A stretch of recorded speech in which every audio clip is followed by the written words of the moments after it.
मुलगा असा भेद केला जातो, मुलगा मुलगी असा भेद केला जातो। आता मुलांना लाडका भाऊ म्हणून 10,000 दिले गेले, तसेच आता बहिणी नाही द्यावे अशी विरोधकांची माहिती केली। पहिली गोष्ट तर आपण बघितलं असेल की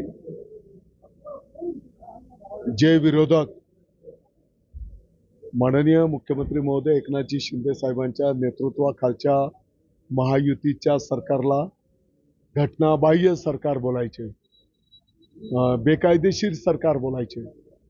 आता विरोधकांच्या हातात काही न राहिल्यामुळे, त्यांच्या पायाखालची वाळू घसरल्यामुळे ते डिस्टर्ब झालेले आहेत आणि मग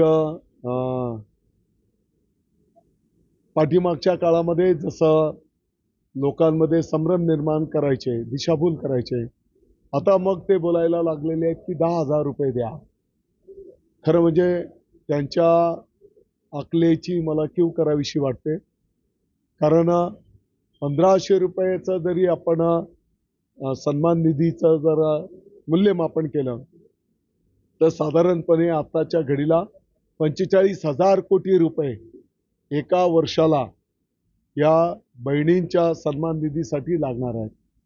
आणि मग जो बोलतोय बोलघेवडा, तर त्याने याचा अभ्यास करायला पाहिजे की 10,000 रुपये दिल्याच्या नंतर किती निधी लागणार आहे, तेवढं महाराष्ट्राचं बजेट आहे का नुसते उचलायची जीभ आणि लावायची टाळूला।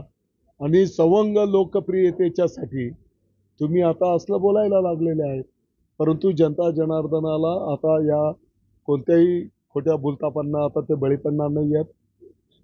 आता पहिले बोलायची की लाडकी बहिणीला दिले, लाडक्या भावाला काय दिले, तर लाडक्या भावांच्यासाठीची पण योजना त्यांनी नीट अभ्यास केलेला नव्हता।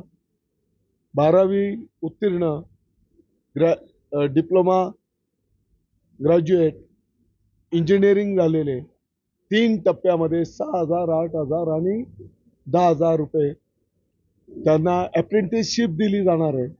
साधारणतः 10 लाखापर्यंतच्या संख्येला या ठिकाणी एक शिक्षण त्या ठिकाणी त्यांना मिळेल आणि त्या प्रशिक्षणाच्या माध्यमातून हे स्टायफंड त्यांना मिळेल आणि त्या माध्यमातून त्याने चांगलं काम केलं तर तीच कंपनी त्याला कंटिन्यू करेल। एक प्रकारे त्याला रोजगाराची संधी उपलब्ध होते आहे। मला वाटतं की विरोधक आता आमच्या ग्रामीण भागामध्ये बावचळलेले आहेत।